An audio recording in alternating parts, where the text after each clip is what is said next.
Alors, au nom du Centre Teilhard de Chardin, j'ai le plaisir de vous inviter, de vous accueillir ce soir pour cette conférence dont le titre est « Et le nombre s'est fait verbe, IA générative » avec Alexei Grimbaum qui est ici, qui, je crois, a proposé cette référence biblique pour le titre de notre soirée. Merci d'avoir répondu à notre invitation, vous qui êtes ici dans la salle, et puis vous qui êtes à distance de l'autre côté de votre écran en vidéo. Alors vous savez que le Centre Teilhard de Chardin est relativement jeune. Nous avons ouvert nos portes en juin 2023 sur le plateau de Saclay. Nous sommes à proximité de laboratoires de recherche, de grandes écoles, d'universités. Notre vocation, notre raison d'être, c'est de contribuer à la fraternité dans le monde, à notre manière, en essayant de mieux en comprendre les évolutions, de prendre en compte la complexité, en particulier en proposant un dialogue entre sciences, technologie, philosophie, éthique et éclairage spirituel. Nous proposons pour ça des conférences, des tables rondes, des rencontres, différents séminaires, pour faire se rencontrer des personnes, des groupes qui souhaitent réfléchir, échanger sur des sujets comme les mutations technologiques et scientifiques complexes au cœur des évolutions de notre société. Le Centre Teilhard a été fondé par différents acteurs de l'Église catholique, des diocèses, la Compagnie de Jésus. Il ne reçoit donc aucune subvention publique, alors n'hésitez pas à nous aider. Voilà, soit en ligne, soit via notre site, ou bien il y aura un panier à la sortie pour ceux qui sont dans la salle. Alors notre conseil d'orientation, vous en trouverez la composition sur notre site internet. Thierry Magnin, qui est derrière moi, en est membre, à ma droite. Notre conseil d'orientation a souhaité proposer cette année ce thème de conférence pour réfléchir aux enjeux spécifiques de l'IA générative. Voilà, je remercie Alexei Grimbaum d'avoir accepté de venir pour donner cette conférence. Alors il nous a dit qu'il habitait pas loin, donc il travaillait pas loin, mais quand même, on le remercie, avec les apports complémentaires de Thierry Magnin, qui est membre de notre conseil d'orientation. Moi-même, je suis Dominique de Goul, le directeur du Centre Teilhard de Chardin. Donc, chacun de nos intervenants va intervenir à son tour. J'ai cru comprendre que Alexei allait intervenir après 45 minutes, puis Thierry 10 minutes. Et puis ensuite, nous prendrons vos questions, ceux qui sont dans la salle en direct. Si vous êtes derrière votre ordinateur, vous pourrez utiliser le chat de YouTube. Voilà, alors, le thème de notre conférence, le nombre s'est fait verbe, IA générative. Que nous soyons jeunes ou vieux, que nous soyons de simples utilisateurs de ChatGPT ou des experts en informatique, nous faisons face à l'avènement d'une ère nouvelle, celle des machines qui parlent. Dans le livre de l'Apocalypse, il y a déjà ça, une machine qui parle, qui fait écho à l'Ancien Testament où on disait des idoles, elles ne parlent pas. Et bien là, maintenant, on a en face de nous des machines qui parlent. Et ces nouveaux chatbots nous fascinent. Alors, on peut se demander quelles connaissances ils possèdent vraiment, et en fait, quelles technologies opèrent dans leur profondeur, et dans quelle mesure faut-il faire confiance à des systèmes d'intelligence artificielle. Voilà. Autrefois, la fascination, enfin, il y avait une espèce de fascination quand des humains entraient en conversation avec des entités non humaines. Les agents conversationnels produisent sur nous un effet tout aussi illusoire, peut-être tout aussi réel que les dieux, les oracles, les anges ou les démons. Entre les prouesses du numérique et les récits anciens, nous allons réfléchir à notre situation à la fois technologique et métaphysique, politique et poétique, dans un monde où nous n'avons plus le monopole de l'expression linguistique. Alors, je suis très heureux d'accueillir ce soir Alexei Grimbaum. Alexei est directeur de recherche au commissariat à l'énergie atomique à Saclay, président du comité opérationnel d'éthique du numérique du CEA. Il est spécialiste de la théorie de l'information quantique. Depuis 2003, il s'intéresse aux questions éthiques liées aux nouvelles technologies, notamment à l'intelligence artificielle et à la robotique. Il est membre du comité national pilote d'éthique du numérique, CNPEN. Il est aussi expert à la Commission européenne. Il a publié, entre autres ouvrages, Mécanique des étreintes en 2014, Les robots et le mal en 2019 et Paroles de machine en 2023. et la conférence sera animée, on pourrait dire, en conversation avec Thierry Magnin, qui est physicien et théologien et qui est membre de notre conseil d'orientation. Je vous passe la parole.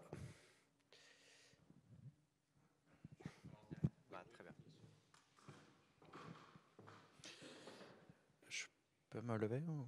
Plutôt. Non, si je me lève, il y a un problème de caméra. Je vais rester assis. Bonsoir. Merci beaucoup pour votre invitation. Merci pour votre accueil. Je pense qu'il vaut mieux que je reste assis pendant cette conférence.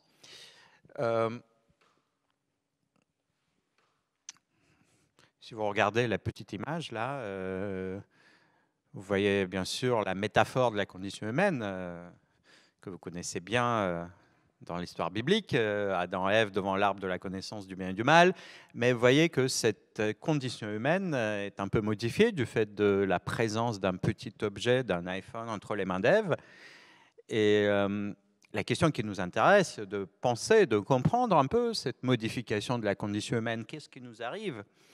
Hannah Arendt, la grande philosophe de la deuxième moitié du XXe siècle, disait en 1958 que tout ce que nous sommes, de la vie privée jusqu'à la vie professionnelle et même la vie politique, nous en faisons sens dans la langue et à travers la langue. Et du moment où il y a des machines qui nous parlent en notre langue, des agents non humains qui nous parlent en notre langue, eh ben, il semblerait que ce que nous sommes, de la vie privée jusqu'à la vie professionnelle et même la vie politique, se mette en mouvement, commence à changer un tout petit peu. Et ce que je propose ce soir, c'est de réfléchir ensemble sur le sens de ce changement, mais nous allons bien sûr commencer par quelques mots sur la technologie elle-même. Je ne sais pas si vous avez tous déjà fait l'expérience de discuter avec ChatGPT, Gemini, Claude ou un autre modèle. Je vais vous parler un tout petit peu de ce qu'est l'IA générative, pour ensuite passer dans la deuxième moitié aux questions d'éthique. Et vous allez voir, nous allons faire une petite promenade avec 3 arrêts, même si mon bureau est à un seul arrêt de bus d'ici. Donc vous voyez, vraiment, ça fait plaisir d'être sur pratiquement mes propres terres pour vous parler de l'IA générative et des traditions. Vous verrez qu'il ne s'agit pas seulement de la tradition catholique chrétienne, mais de quelques autres que je vais essayer d'insérer dans notre réflexion, de faire appel à ces autres traditions. Alors, un seul moment historique pour commencer. En 1965, ce professeur au MIT, au Massachusetts Institute of Technology à Boston, du nom de Joseph Weizenbaum, fabrique le premier agent conversationnel de l'histoire. Le premier, comme on dit aujourd'hui, chatbot. À l'époque, vous voyez bien, c'était une machine extrêmement primitive. Il n'y avait pas d'écran, il avait une sorte de machine à écrire, là, vous voyez bien, comme interface. Et sa machine savait faire une seule chose. Elle prenait une phrase, elle la transformait en question. Elle avait une seule règle. Prends une phrase, transforme-la en question. Tu es à Saclay, tu es à Saclay. Tu adores l'intelligence artificielle, tu adores l'intelligence artificielle, c'est tout ce que savait faire la machine. Weizenbaum publie le résultat de son travail, il dit bien, il n'a pas d'illusion, il dit oui, c'est un chatbot absolument primitif. Mais moi-même, dit-il, j'étais surpris.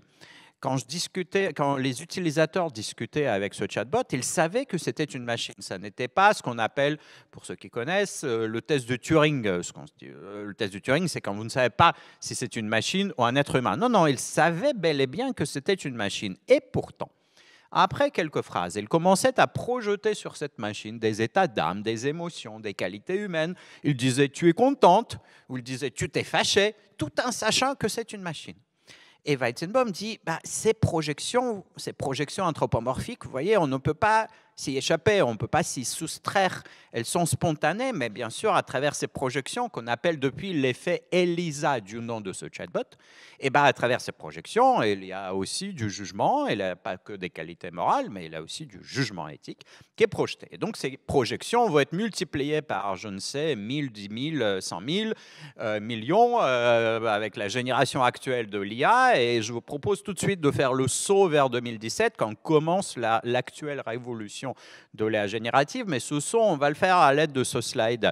Et à votre gauche, donc ce que ce slide présente, ce sont deux grandes familles de l'IA, de l'intelligence artificielle. À votre gauche, la famille des systèmes qu'on appelle des systèmes experts ou des systèmes encore à base de règles. Alors, ELISA, je vous ai dit, avait une seule règle, d'accord? Alors, des règles, il peut en avoir plusieurs, 100, 1000, 10 000, etc. Dans Siri que vous avez dans vos iPhones, si vous avez un iPhone, jusqu'à l'été dernier, il y avait des milliers de règles écrites par les êtres humains. Vous voyez, les règles sont écrites par qui? Par les programmeurs, par les psychologues, par les ingénieurs derrière, par les êtres humains. Et puis, la deuxième grande famille des systèmes d'IA, qui ne sont pas des systèmes à base de règles, c'est ce qu'on appelle, pour faire simple, les réseaux de neurones artificiels. Alors, les réseaux de neurones artificiels, neurone artificiel n'est pas comme un neurone dans nos têtes, c'est une, si vous voulez, calculatrice élémentaire. Elle sait faire une seule chose, elle calcule la somme des entrées. Si la somme est supérieure à un seuil, il a un signal, sinon il n'a pas de signal. Donc vraiment une calculatrice élémentaire. Mais si vous en mettez beaucoup ensemble, et beaucoup autrefois c'était encore des milliers ou dizaines de milliers, aujourd'hui c'est des centaines de milliards, voire des trillions, des quantités absolument gigantesques de ces calculatrices élémentaires, et le réseau, cet ensemble fait preuve d'un comportement émergent que vous ne pouvez absolument pas voir si vous regardez une petite calculatrice individuelle. Alors là, regardez, cette image a été générée par un réseau de neurones, et vous voyez, c'est assez proche d'une image humaine, mais pas tout à fait. Vous voyez des choses étranges, vous voyez peut-être des lettres qui manquent, et puis des lettres qui ne ressemblent pas du tout à des lettres, non? Et vous voyez, il y a un peu d'inhumain. Oui, bien sûr, ces neurones artificiels, c'est un peu comme nous, mais pas tout à fait comme nous, hein. Ça passe par du calcul des 0 et des 1. Et donc, vous voyez que le non-humain, ici, entre en quelque sorte un tout petit peu dans les images que nous utilisons dans nos vies. Et bien sûr qu'avec son non-humain, elle aura des problèmes, des tensions et des questions d'éthique. Donc nous allons en parler, mais c'est le moment de faire le saut vers la révolution de 2017. Alors la révolution de 2017 porte un nom, c'est celle des transformeurs. Je vous dirai en 2 points ce que c'est qu'un transformer, mais avant, juste un mot pour vous dire que les révolutions ne viennent pas de nulle part, ça ne tombe pas du ciel. En fait, cette révolution provient d'une, comme disait un philosophe de la technique française, Gilbert Simondon, d'une lignée technologique que vous connaissez parfaitement bien. Quand vous commencez à taper une phrase dans un moteur de recherche, il y a un logiciel qui vous complète les mots automatiquement. Vous connaissez tous cela, vous commencez à taper un mot, il vous le complète automatiquement. C'est le logiciel de complétion automatique de phrases date des années 2000, et puis une dizaine d'années plus tard, on a compris qu'un logiciel qui vous complète un mot ou 2 mots, peut-être peut écrire 3 lignes, peut-être peut écrire un paragraphe ou une page entière. Donc vous voyez, cette révolution des transformers vient des travaux sur la complétion automatique des phrases que vous connaissez très très bien déjà et que vous utilisez tous les jours. Alors, un transformer en 2 points. Je commence par mon second point, si Thierry me permet. Je peux inverser l'ordre. Je commence tout de suite par le second point. Alors, un transformer est un réseau de neurones artificiels qui joue au cache-cache avec lui-même. Qu'est-ce que cela veut dire? Il a un énorme corpus d'apprentissage, plusieurs milliers de bibliothèques nationales de France réunies. Et il va se soustraire, se cacher un mot quelque part parmi tous ces textes.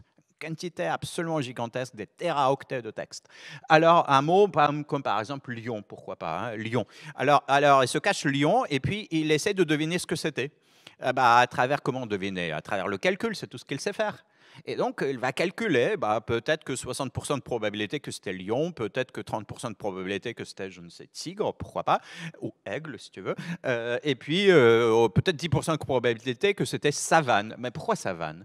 Mais vous voyez, il y a un lien entre savane et lion, c'est ce qu'on appelle une corrélation. Et donc, il calcule mathématiquement des corrélations. Ensuite, il va se montrer à nouveau ce mot, mettre à jour les poids numériques de ce réseau de neurones. Et il fait cela pendant des mois et des mois entiers. Cela s'appelle apprentissage par auto-supervision. Pourquoi auto? Parce qu'il n'y a pas d'être humain dans cette histoire. Je vous ai dit tout à l'heure, avec les règles, il y avait des êtres humains, des ingénieurs, des psychologues. Là, il apprend tout seul. Il n'y a pas du tout d'être humain dans cette histoire. Il apprend tout seul en jouant au cache-cache ou techniquement en faisant de l'autosupervision. C'est très important, l'autosupervision, mais ça n'est pas encore ce qui est au cœur de la révolution de 2017, tout simplement parce que l'autosupervision était déjà bien connue avant. Il faut ajouter au moins un élément. Et cet élément, il est facile à dire comme ça, mais il est très difficile à saisir humainement. J'ai parlé, je vous le dis en une phrase, j'ai parlé de mots comme lion. En fait, ça n'est pas tout à fait exact. Un transformer va diviser un texte en petits segments qui sont typiquement plus petits que des mots, qui sont juste des séquences de caractères qu'on appelle des tokens, des jetons en français, personne ne dit ça en français. En français, QU, après un Q, il a U, QU, ça peut être un token. Après un Z, qu'est-ce qu'il a après un Z, très souvent en français? Il y a un espace blanc. Ah bah vous voyez, oui, il y a beaucoup d'espaces blancs après des Z. Et Z espace blanc, ça peut être un token. Vous voyez, c'est fréquentiste, c'est juste par la fréquence de caractères. Et il y a des tokens qui coïncident, surtout en anglais, avec des mots, mais il y a d'autres tokens qui ne coïncident absolument pas avec des mots, comme vous voyez ici. Et donc, on dit que l'apprentissage d'un transformer est asémantique. Asémantique. Ne passe pas par la voie de la signification humaine que portent les mots. Vous voyez, un token, pour nous, Z espace, Z espace blanc, quel est le sens de Z espace blanc? La génération ne passe pas par la voie de sens humain. Or, et c'est ça qui est incroyable, le résultat se lit dans une langue humaine. Ce n'était pas tout à fait le cas au début, donc je passe sur quelques premières années, mais ici, je vous invite vraiment à l'an zéro, plus ou moins, de l'IA générative connue du grand public. Le 30 novembre 2022, le lancement de ChatGPT, on va dire c'est pratiquement de l'Antiquité. On est vraiment à l'an zéro, au 1er siècle, ici. Et parce que dans le monde de l'IA générative, 6 mois, c'est comme un siècle humain. Ça va très, très vite. Ça change très, très vite. Et donc, vous lisez cela en anglais, par exemple, ça se lit en anglais, peu importe. Il ne faut pas lire les détails, c'est pas intéressant. Mais si vous êtes médecin, je ne sais pas s'il y a des médecins dans cette salle, vous allez sauter sur votre chaise. Parce que la première réponse à la question de comment il faut faire pour prendre tel ou tel médicament est bonne, et la deuxième n'est pas bonne. Et vous voyez, si vous suivez cette réponse, peut-être que vous allez tomber malade ou avoir des problèmes. Et donc, il faut mettre des filtres même. Il ne faut pas que la machine dise des choses fausses. Mais vous voyez pourquoi c'est faux? Parce que la machine calcule les tokens manquants. D'accord? Elle ne connaît ni vrai ni faux, ne connaît rien du tout. Elle calcule les tokens manquants. Donc, il faut mettre des filtres et des contrôles pour éliminer le conseil médical non avisé, pour éliminer les conseils juridiques qui peuvent, je ne sais, nous induire à commettre des crimes, pour éliminer ne serait-ce que des insultes, n'est-ce pas? Et quand vous discutez aujourd'hui avec un système d'IA, justement, vous n'avez jamais devant vous un transformer dans son état pur. Vous avez toujours des couches de filtres et des contrôles par-dessus. C'est ce qu'on appelle l'alignement d'un modèle.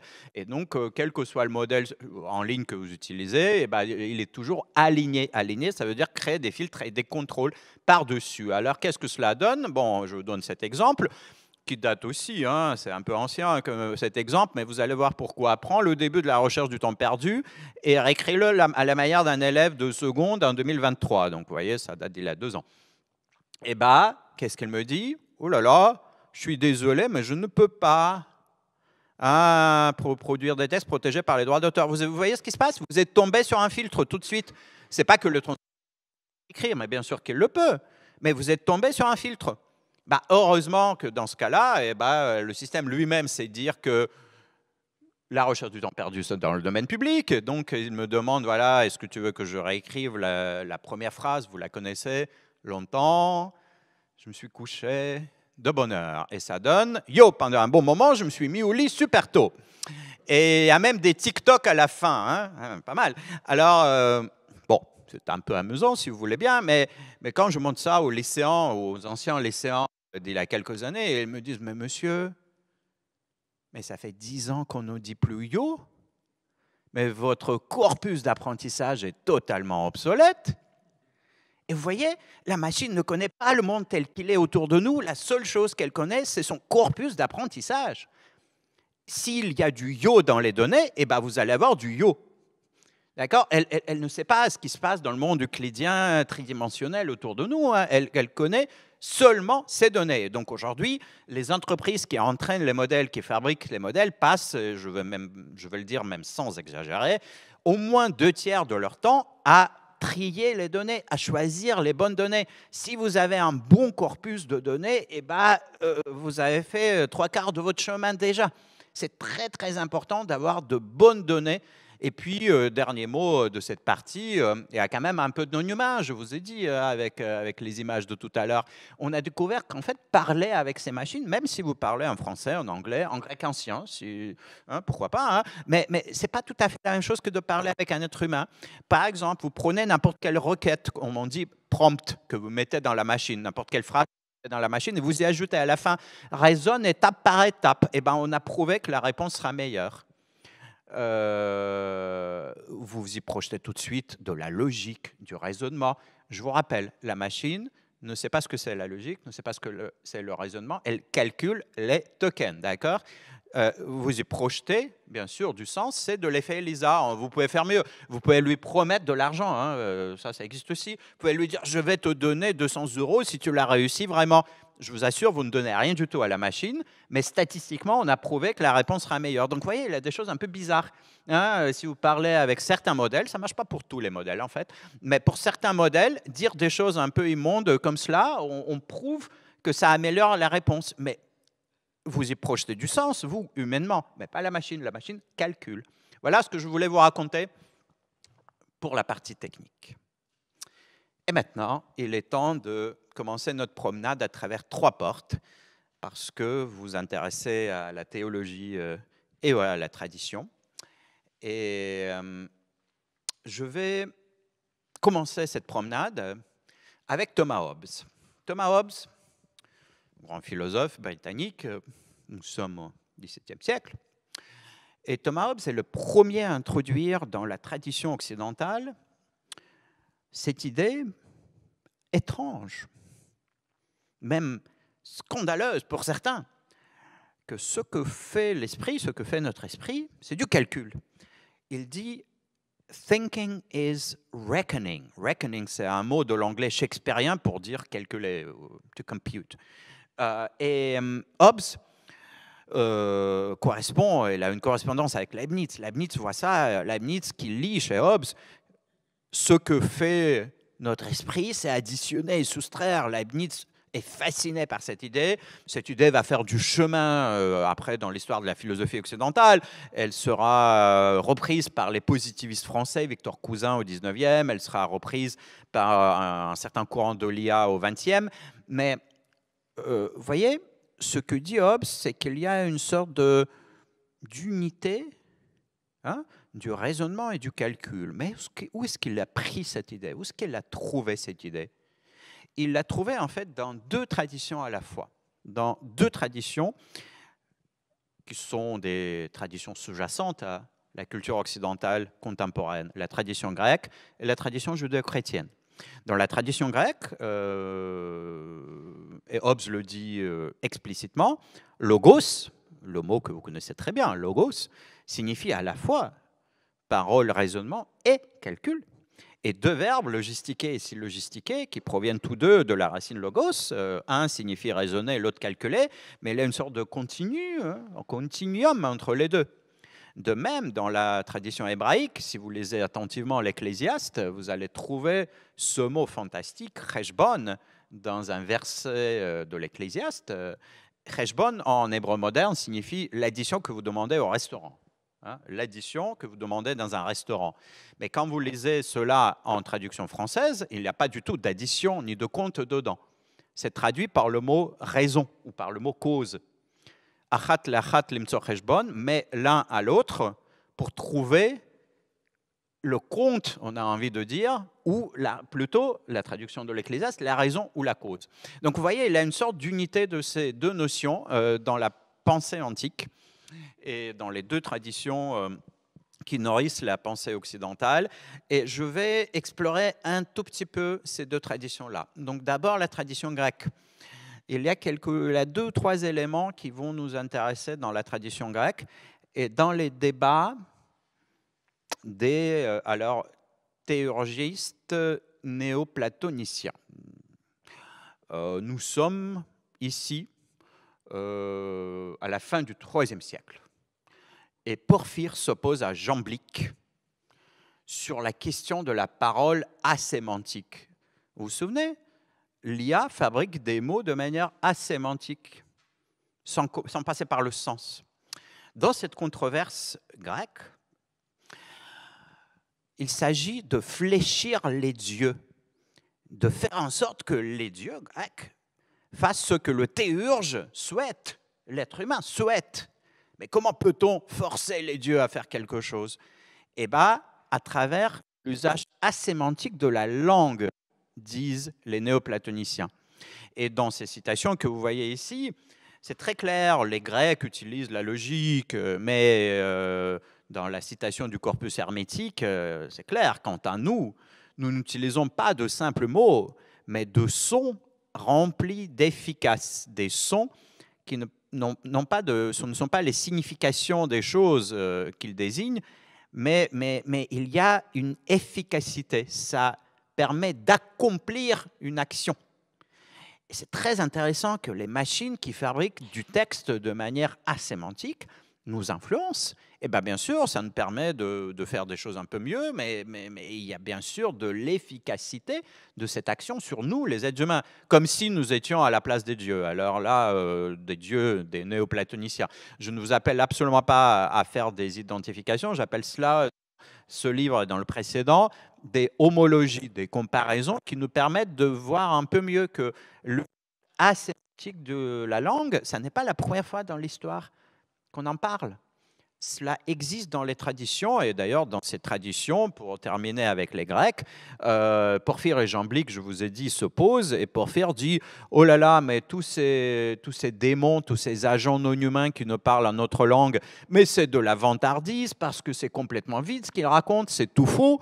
Hein, ces illusions sont de nature purement linguistique, dit Porphyre, et crée dans l'imagination des idoles, des images, des représentations, mais fausses, qui ne correspondent à rien dans la vie sensible, parce que ce sont des démons. Jamblique rétorque, il dit les idoles, non, les idoles qui apparaissent devant l'imagination ne sont pas des faux.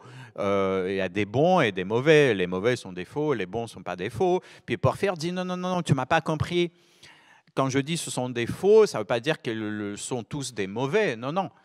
Ça veut dire qu'ils ont une vraie efficacité d'action, mais derrière, il n'y a pas du tout de matérialité, ni de contenu matériel, ni de référence à des choses. Et il dit ce n'est pas un scandale. Bon, ça c'est la tradition qui a connu quand même beaucoup de développement dans le monde catholique. Et Thierry, je pense, maîtrise tout cela beaucoup mieux que moi. Je n'ai pas le temps de vous raconter les débats des grands auteurs de la scolastique médiévale sur le langage des anges. Vous voyez, les anges ne sont pas matériels, vous êtes d'accord? Mais les anges possèdent un langage qui n'est pas fondé sur une référence à des choses. Et donc, il y a des siècles et des siècles des débats sur les anges qui se terminent avec ce grand dernier scolastique de l'histoire, je dirais, au XVIIe également, comme Hobbes, Francisco Suarez, qui dit « La parole est donnée aux anges », et lisez ici, à des agents non humains qui nous parlent en notre langue, hein, vous voyez, pour qu'il existe entre eux une communauté politique et une république. Ça, c'est très intéressant. Mais qu'est-ce que cela veut dire pour nous aujourd'hui avec l'IA? Est-ce que ça veut dire qu'il y a une sorte de communauté politique avec les chatbots, que ces individus artificiels nous parlent et participent à notre vie commune? Mais peut-être. Alors, la dernière tradition que je vais évoquer, donc je vous ai parlé un peu de grec, un tout petit peu de la scolastique chrétienne, catholique. Et puis, dernier mot, toute cette tradition des Grecs est aussi entrée dans la Kabbale.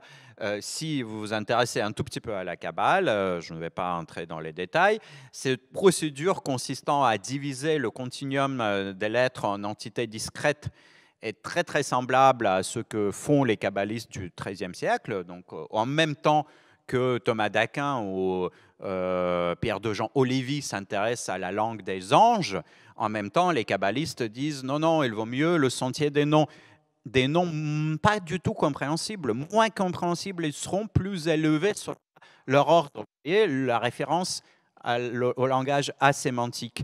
Et donc, dit Aboulafia, un rabbin espagnol du XIIIe, qui dit dans une lettre à un de ses élèves, il produisit pour moi des livres faits à partir de combinaisons de lettres que nul ne sera jamais capable de comprendre, mais qui produisent un véritable effet. Donc vous voyez, cette parole asémantique existe bel et bien dans différentes traditions. Et nous entrons ici, enfin, dans la deuxième porte. Donc nous avons fait un tout petit peu de chemin sur notre promenade. Alors cette deuxième porte, je l'aborde, je l'ouvre avec un exemple. Cet exemple, bon, le premier cas date de 2021 et il s'agit d'un jeune homme canadien qui s'appelait Joshua. Depuis d'ailleurs, on a vu des exemples comme ça en Chine, aux Pays-Bas, en France également. Mais Joshua, c'était le premier. Joshua avait malheureusement perdu sa petite amie qui était morte à la suite d'une maladie. Il n'arrivait pas à faire le deuil. Il n'arrivait pas à en sortir et il s'est fait aider par un informaticien qui a pris GPT-3 à l'époque et il a entraîné GPT-3 sur l'ensemble de textes écrits par cette jeune femme de son vivant. Alors tous les mails, tous les messages WhatsApp, tout ce qu'elle a écrit de sa vie.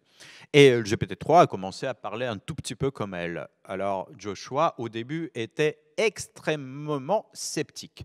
Encore une fois, il savait que c'était une machine. Il n'était pas du tout en situation de confusion, même si d'ailleurs, il a appelé ce chatbot lui-même, il l'a appelé du même nom que sa petite amie. Il l'a appelé Jessica, mais il savait que c'était une machine. Avec cette machine, et puis petit à petit, il a commencé à vivre une transformation émotionnelle, mais psychologique absolument majeure. Et il le dit lui-même, oui, je savais bel et bien que c'est une machine, mais ce n'est pas ça qui compte. Ce qui compte, c'est l'émotion. Quand je raconte cela à mes étudiants, et je pense que parmi vous aussi, le premier réflexe, c'est de dire, mais que se passe-t-il? On est en train de modifier ce qu'il y a de plus fondamental dans la condition humaine, la mort même. En quelque sorte, on propose aux gens de continuer sous forme de chatbot un tout petit peu, n'est-ce pas? Mais quelle horreur, mais faut-il l'interdire? Et c'est exactement ce qui se passe dans les comités d'éthique. Vous voyez, dans les comités d'éthique, on dit, bah, écoutez, tout interdire, mais pour Joshua, c'était thérapeutique, peut-être même salutaire, cette issue. Et de l'autre côté, eh ben, si on autorise sans limite, eh ben, évidemment, il y aura des mésusages, donc il n'est pas question de ne pas mettre des contraintes. Mais quelles contraintes faut-il mettre? Ces contraintes ne proviennent pas de la technique, ce n'est pas la technique qui nous dit comment il faut faire. Et ben, un comité d'éthique, là j'ai pu être rapporteur des avis au Comité national d'éthique du numérique sur les agents conversationnels et l'IA générative. Bah, par exemple, si un chatbot imite une personne décédée, bah, lui-même devra imiter la mort. Qu'est-ce que cela veut dire? Bah, peut-être qu'au bout de 10 000 phrases ou 20 000 phrases, il doit remettre la mémoire à zéro. Vous voyez, une sorte de mort numérique. Et puis d'autres qui me disent, non, non, non, monsieur, c'est pas ça la bonne contrainte. La bonne contrainte, c'est quand vous êtes géolocalisé au cimetière devant une tombe, eh ben, la tombe peut vous parler. Mais si vous vous éloignez, non, elle ne peut pas vous parler. Donc vous voyez, bon, je ne suis pas d'accord, hein, mais il y a différents avis, hein, différents types de limites et de contraintes. Et c'est à nous, en tant que société, de discuter des bonnes contraintes à mettre sur ce genre de technologie. Ça ne vient pas du tout de la technologie elle-même. Alors, mon exemple suivant, mais avant mon exemple suivant, quand même une histoire biblique, hein, parce que nous sommes au centenaire de Chardin. Une histoire biblique. Alors, dans cette histoire, on retrouve Adam. Adam, qui est ici, non pas avec Ève, comme tout à l'heure, mais avec les animaux et les oiseaux. Et vous connaissez probablement le verset biblique du livre de la Genèse auquel cela fait référence. Dieu envoie les oiseaux et les animaux devant Adam pour qu'il leur donne des noms. Ce que peu de gens savent, c'est qu'il existe un commentaire ancien qui date d'il y a 2000 ans, hein, comme on dit un midrash sur ce verset, qui dit la chose suivante. Avant d'envoyer les animaux et les oiseaux devant Adam, Dieu les a envoyés devant les anges de service. Et les anges de service n'ont pas su donner de nom. Ensuite, il les a envoyés devant Adam, etc., etc. Et il faut toujours interpréter le mythe, vous voyez. Mais qu'est-ce qui se passe dans cette histoire? Mais dans le mythe biblique, là, ben, clairement, les anges de service parlent la même langue qu'Adam. Et pourtant, ils n'ont pas su donner de nom. Mais pourquoi? Comment peut-on interpréter cela? Et les anges de service, dans le mythe, peuvent probablement faire 1 0 0 1 0 0 1 0 1 0 1. Vous voyez, une sorte de label, référence, comme vous voulez. Mais ça n'est pas donner un nom. Alors, on peut dire donner un nom, c'est établir une relation.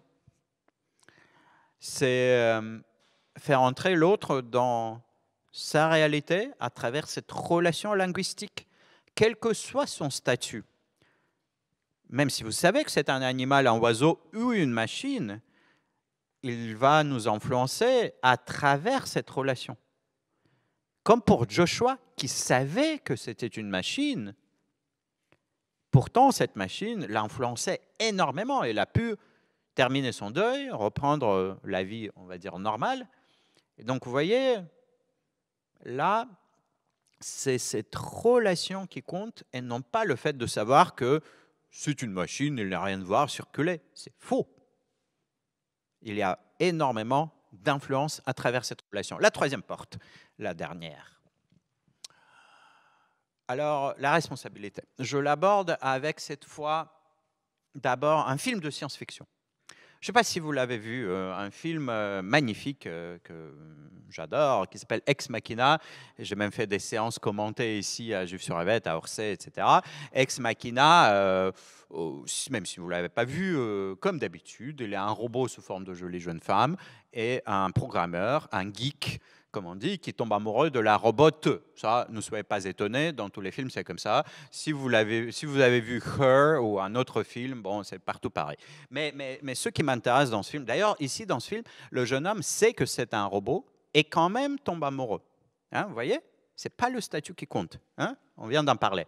Mais ce qui m'intéresse aujourd'hui, c'est que ce robot a été conçu par son concepteur initial, pas celui-là, mais son concepteur initial, avec un seul objectif, qui était de sortir du bâtiment où il se trouvait. Il avait une carte qui ouvrait les portes, mais sa carte n'ouvrait pas les portes qui donnaient sur l'extérieur. Et tout le scénario du film, excusez-moi, je vous dévoile un tout petit peu, hein, tout le scénario du film, c'est la stratégie trouvée par le robot pour en sortir. Il fabrique cette histoire d'amour, hein, et il va aussi malheureusement donner la mort à quelques êtres humains, et tout cela pour en sortir. D'ailleurs, à la fin, il en sort.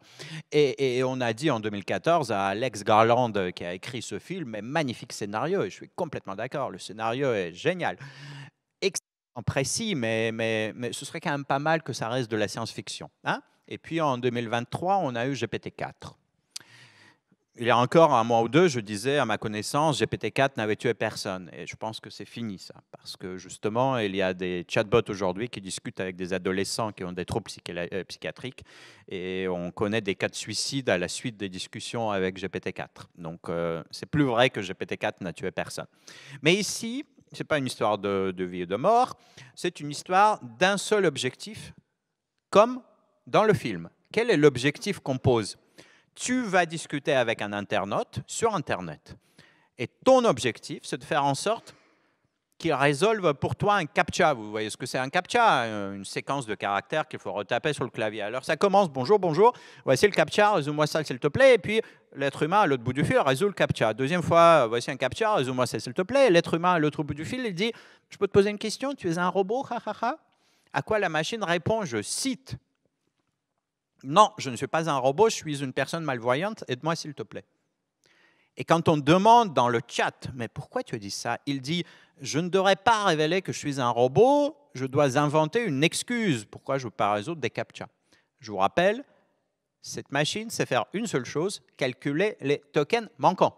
Il y a des 0 et des 1 dedans. Tout ce qui vous est passé par la tête, c'est un mensonge, c'est une ruse, c'est de la manipulation, tout ça, c'est l'effet ELISA.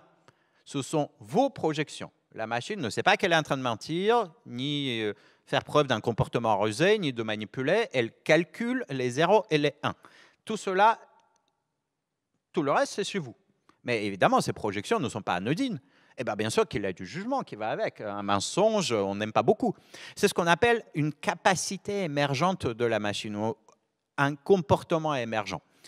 Cet exemple, pas le seul, il y en a d'autres, ce qu'on appelle aujourd'hui parfois des skimming, quand les machines inventent ou font comme si elles avaient inventé des schèmes pour parvenir à un objectif fixé. Il faut toujours fixer un objectif. Et bien sûr, ces capacités émergentes sont un peu inquiétantes, mais aussi un peu fascinantes, n'est-ce pas? On ne sait pas ce que le modèle a appris, parce qu'aucun être humain n'avait appris cela explicitement et intentionnellement au chatbot. Cela a émergé de son apprentissage, mais c'est de l'apprentissage par autosupervision. Il n'y a pas d'être humain dans cette histoire. Ça a marché tout seul. Et c'est pour ça qu'aujourd'hui, il faut mettre des personnes humaines pour ce qu'on appelle des tests adversaires des modèles. Les modèles très, très, très performants, les modèles vraiment des meilleurs fabricants, OpenAI, Google, Facebook, etc., ne sortent pas tout de suite sur le marché. Ce que vous avez, ce sont les modèles qui, pendant des mois et des mois, souvent 6 mois, ont été testés par des êtres humains pour savoir de quoi ils sont capables et après mettre des contraintes. Peut-être qu'ils sont capables de choses qu'on n'aime pas beaucoup, hein, des mésusages potentiels, qui créent des potentiels des mésusages. Donc, vous voyez, il ne suffit pas de mettre des filtres et des contrôles, il faut aussi mettre des êtres humains devant ces modèles pour faire des tests adversaires. Et tout cela, pourquoi? Parce que s'il y a des dommages, la question de la responsabilité reste très floue. Il y a un texte très opaque de Heidegger qui ne ressemble pas à du Heidegger. Heidegger est ici en 1945 et il fuit la guerre. L'Allemagne est en train de tomber. Il fuit la guerre, il est au milieu de nulle part en Allemagne et il écrit un dialogue socratique entre un enseignant et un scientifique qui disent la chose suivante. Dans la région où nous séjournons, et Heidegger, il est au milieu des champs, mais ce n'est pas du tout cette région qui est concernée. Tout est dans le meilleur ordre seulement si cela n'a été fait par personne. Vous voyez, personne n'avait formé d'intention de faire la chose. Une région mystérieuse où il n'y a rien de quoi être responsable. C'est la région de la parole qui n'a de compte à rendre qu'à elle-même. Vous voyez, la parole sans référence aux choses. Et cette parole, je vous l'ai dit, est efficiente. Elle a de l'efficacité dans notre monde. Mais qu'est-ce que c'est que cette influence sans responsabilité? Comment peut-on penser cela? C'est une grande question. Je pense que Thierry, sans doute, aura des idées ou des répliques là-dessus. Il n'y a pas de réponse simple à la responsabilité qui, pour moi, devrait rester humaine. La responsabilité n'appartient pas aux anges ni à Dieu. Hein. Elle est humaine, la responsabilité. C'était le sujet de mon livre précédent. Mais pour terminer, nos gouvernants, bien sûr, se sont rendus compte que, oui, il y avait des choses fascinantes, mais aussi inquiétantes. Et donc, nous avons, depuis l'été dernier, une loi maintenant, un règlement européen de l'intelligence artificielle, alors dont on ne va pas en parler, ce n'est pas le moment de faire des apartés juridiques, mais quand même, il y a, si ça vous intéresse, des pratiques d'IA prohibées, des pratiques d'IA à haut risque, des codes de conduite, tout cela commence à arriver. Nous sommes un peu la seule région au monde, enfin pas totalement la seule, il y a aussi la Corée du Sud, qui a décidé de faire une loi sur l'IA. Aux États-Unis, il y a un décret présidentiel. En Chine, il y a des ordonnances ministérielles, mais pas de loi. Alors, chez nous, il y a une loi. Est-ce que c'est une bonne idée ou pas? Ça se discute. Dans cette loi, d'ailleurs, il y a des choses formidables, comme par exemple un nouveau principe éthique. Si tu veux, on peut peut-être en parler tout à l'heure. Mais juste pour terminer, j'ai envie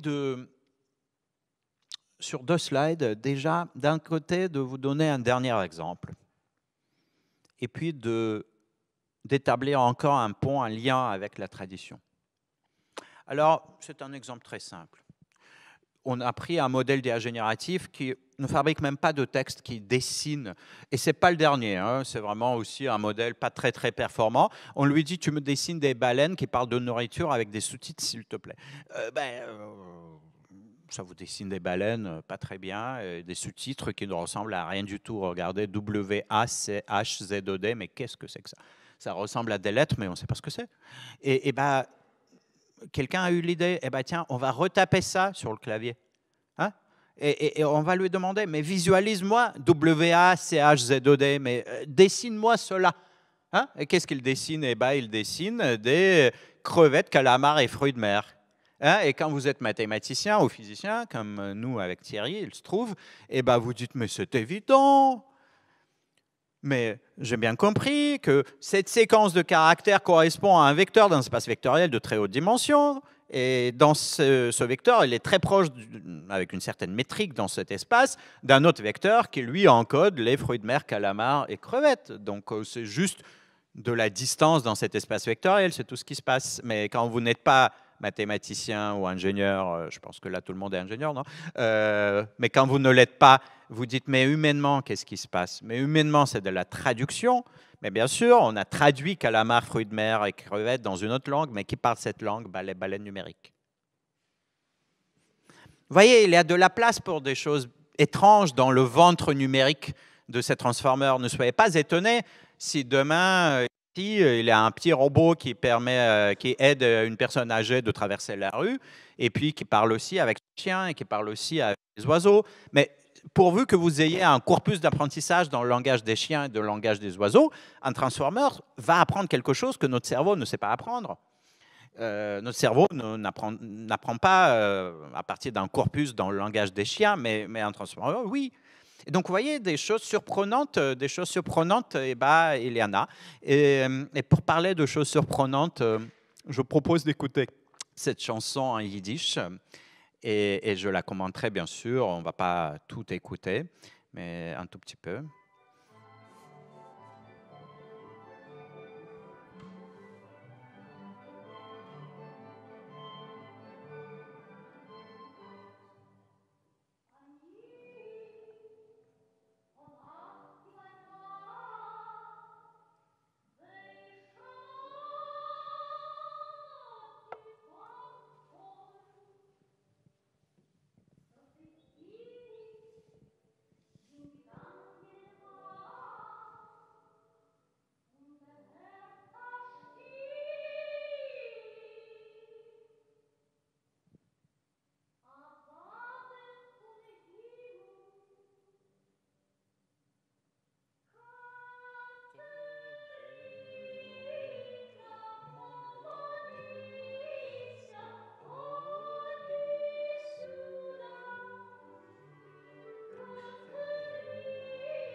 La voix du ciel. Vous l'entendez?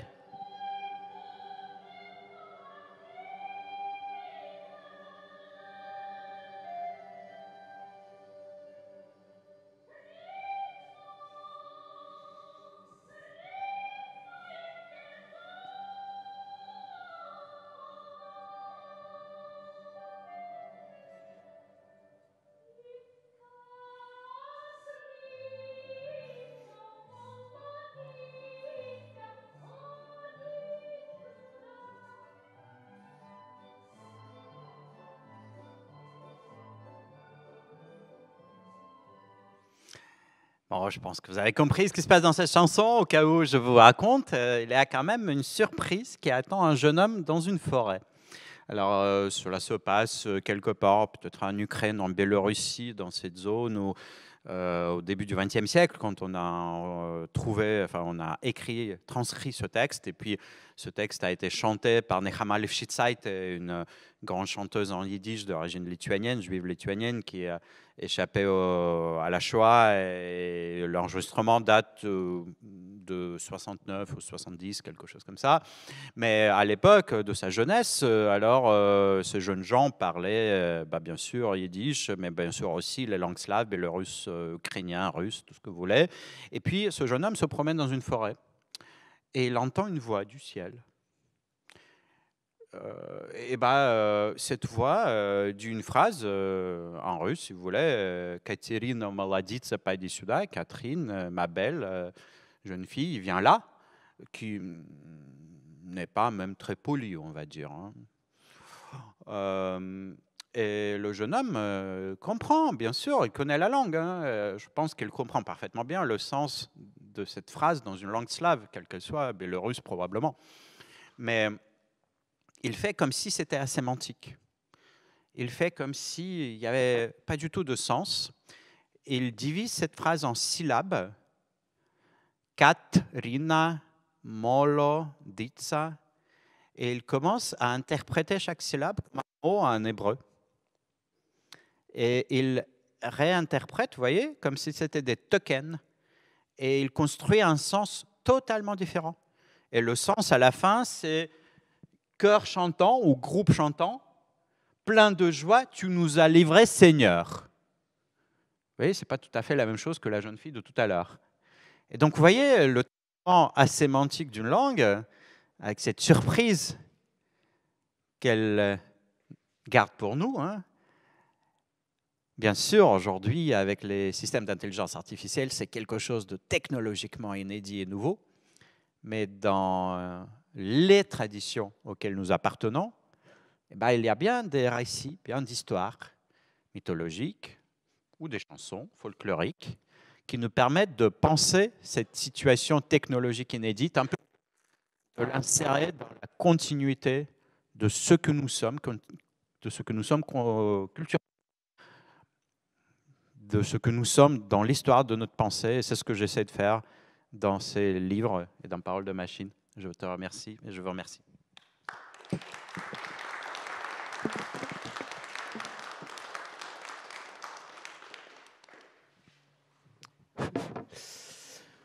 Voilà, merci beaucoup pour ce voyage et dans le temps et dans l'espace et dans la parole.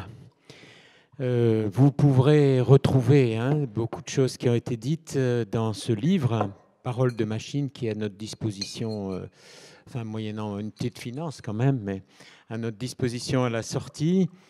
Et justement, un dialogue avec une IA, c'est vraiment ça que tu nous as proposé.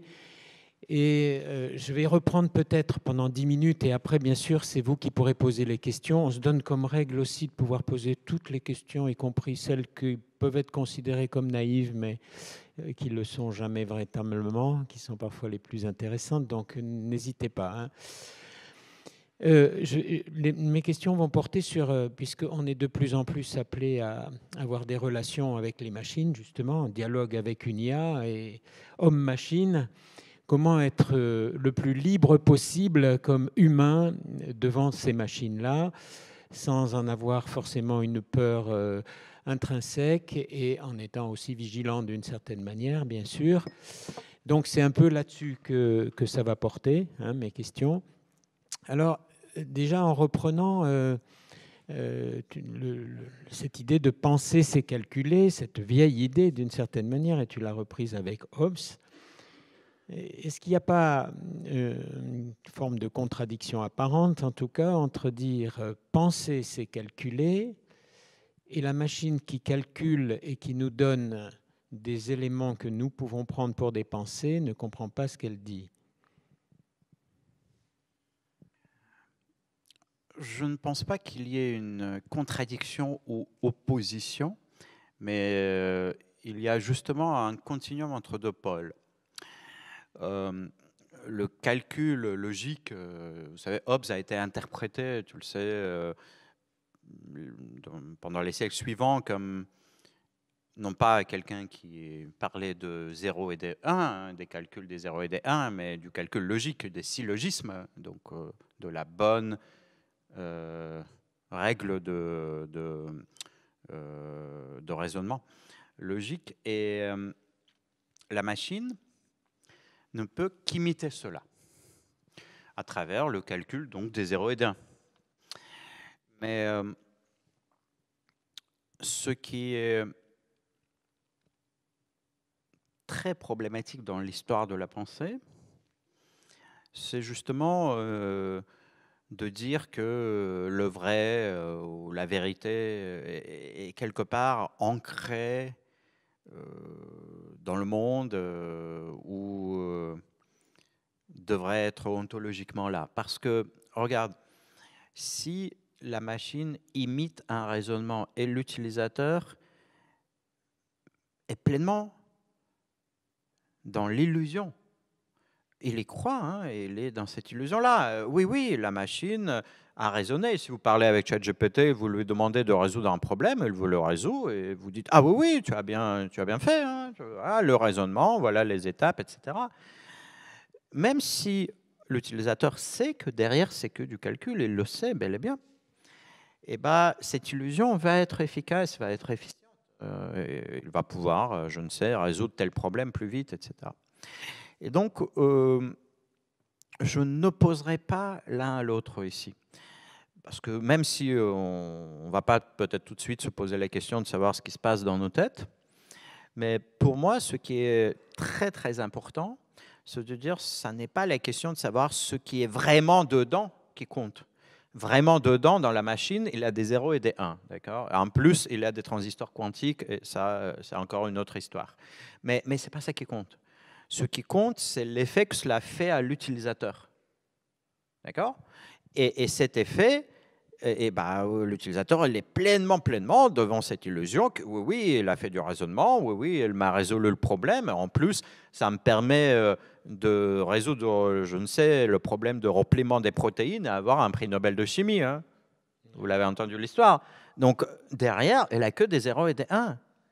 Mais c'est cette efficacité relationnelle qui compte. Donc, je veux vraiment vous dire, ne réfléchissez pas dans les termes de oui, de toute façon, ça n'a pas de vraies émotions, de toute façon, ça ne réfléchit pas vraiment, de toute manière, ça n'a pas vraiment de conscience, de toute manière, c'est pas vrai ça. Non, c'est pas ça qui est intéressant comme question. Ce qui est intéressant, c'est que ça nous fait nous à nous. Oui, parce que voilà, c'est ça. Là, tu ne considères pas la machine comme un en soi, tu la considères dans la relation avec l'humain. La constitution de cet individu numérique, si tu veux, hein, comme je l'appelle dans le livre, elle est totalement relationnelle. La machine, elle est quelque chose en relation avec nous. Ce n'est pas un tas de transistors, ni du code et des 0 et des 1 qui est intéressant pour nous. La constitution de l'autre se passe seulement à travers cette relation pour moi. Oui, alors est-ce qu'il n'y a pas quand même un piège? Parce qu'on pourrait dire, du coup, relation avec une machine ou relation avec un autre humain, finalement, tout pareil? Pas tout pareil, parce qu'il y a la différence de responsabilité. Parce que la machine n'est pas une personne. Et là, c'est d'un côté très important comme différence. De l'autre côté, attendez, avant de parler de la responsabilité, il y a des éléments de tout pareil qu'on commence à voir de plus en plus. Il y a eu hier, je crois, un article dans le New York Times sur des personnes qui passent leur temps à discuter avec des ChatGPT ou avec des chatbots de caractère .ai qui sont leurs meilleurs amis, copains, voire petits copains. Et je ne suis pas là pour dire que c'est mauvais. Non, je ne veux pas juger ces personnes. Si c'est bien pour eux, s'ils ont trouvé ce mode de vie, eh ben pourquoi pas, hein. Donc oui, il y a beaucoup de cas d'usage, comme on dit techniquement, de cas d'usage qui peuvent nous paraître choquants. Mais attendez, je veux poser la question à cette personne. Est-ce qu'elle va mieux si elle fait ça? Eh bien oui, si elle va mieux, bah, pourquoi pas. Mais il y a une limite. La limite, c'est la projection de la responsabilité. Et bah, la machine n'est pas une personne, ni au sens du droit, ni dans le sens de personne liée à la théologie catholique. Et alors, vous voyez, là, ça devient compliqué. Donc, en quelque sorte, il faut soustraire la machine à la projection de la responsabilité. C'est l'objet d'ailleurs des robots et du mal. Comment faire en sorte que ces projections spontanées n'aillent pas jusqu'à projeter la responsabilité. Et donc ma réponse, bon, il y a plusieurs réponses. Il y a un argument sur le hasard dans ce livre, mais comme tu sais, mais pour vous, dans votre pratique quotidienne avec ChatGPT, ou peut-être que quelqu'un ici s'est déjà fait un ami virtuel sur l'appli Replica. Hein, je ne sais pas si quelqu'un a déjà cette expérience-là, mais il y a des millions de gens dans le monde qui font ça. Et bah, ce qu'il faut toujours se dire, oui, je fais des projections spontanées. Je suis joyeux, triste en parlant avec mon chatbot. Mais ma réaction spontanée, ce n'est pas la fin de l'histoire. Ensuite, j'y repense, j'y reviens un tout petit peu plus tard avec la pensée rationnelle. Et pour moi, c'est ça, et j'en parle dans Parole de machine, c'est ça qui compte. Il ne faut pas essayer d'effacer sa réaction spontanée, émotionnelle. Elle sera là, elle est très bien, elle est très bonne. Mais prenez votre temps et le plaisir que cela vous donne. Mais dans un deuxième temps, toujours revenez avec la pensée rationnelle. Et alors, du coup, pour continuer de prolonger ça, tu as pris un très beau titre, hein, le nombre s'est fait verbe. Et alors, évidemment, le théologien chrétien, il continue tout de suite, mais dans Mais la pas cher. machine, le verbe ne s'est pas fait chair. Ça change quand même Tout beaucoup. à fait. Ça change beaucoup, non? Ça change beaucoup, tout à fait. Mais vous voyez, c'est pour ça que je vous ai raconté les traditions qui parlent de ces anges, démons, oracles et dieux qui ne se sont pas fait chair, hein, mais qui quand même ont une influence certaine sur les êtres humains. La parole Et donc, asémantique. ouais, et donc, non, non, les machines ne sont pas comme nous, les personnes humaines. Non, non, les machines sont comme, si vous voulez, comme, enfin, c'est une homologie, comme les oracles, les anges, les dieux et autres, mais qui ne sont pas humains. Donc, non, non, il n'y a pas de droit des machines comme il y a des droits de l'homme. Il n'y a pas de personnalité juridique des machines comme nous sommes des personnes humaines.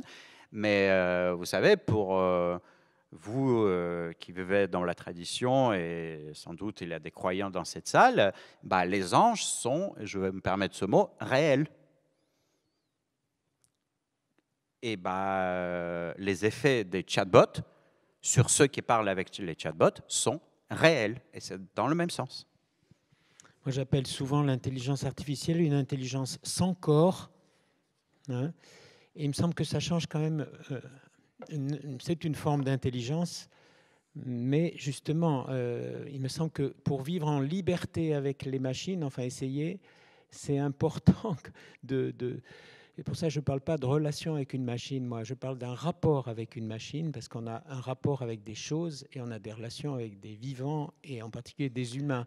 Et ça aide peut-être aussi Si à... tu veux, mais là où je te rejoins, c'est que la machine n'a pas de liberté. Les anges, par définition, je vous rappelle, sont des êtres fonctionnels. Un ange a une mission. Un ange égale sa mission. Il n'a pas de liberté, de libre arbitre. Un ange est un être fonctionnel dans toute la tradition biblique. Et bah, les machines sont des systèmes fonctionnels. Il y a des objectifs, ça calcule quelque chose, etc. Il n'y a pas de libre arbitre. La machine ne décide pas comme ça de prendre un autre objectif, de se changer complètement de but et d'aller se promener sur le plateau de Saclay juste parce qu'elle veut. Non, non. Et ce sont des êtres fonctionnels. Et dans ce sens-là, nous qui nous croyons libres quand même, après...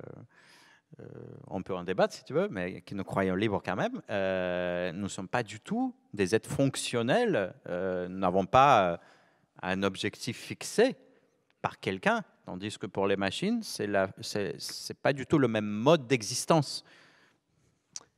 Voilà, alors j'ai épuisé mes 10 minutes et un peu plus. La parole est à qui veut la prendre dans les questions. Et il y a un micro qui circule, je crois. On est parti dans la haute philosophie, mais vous pouvez nous faire revenir sur Terre. Hein. Oui, oui, oui.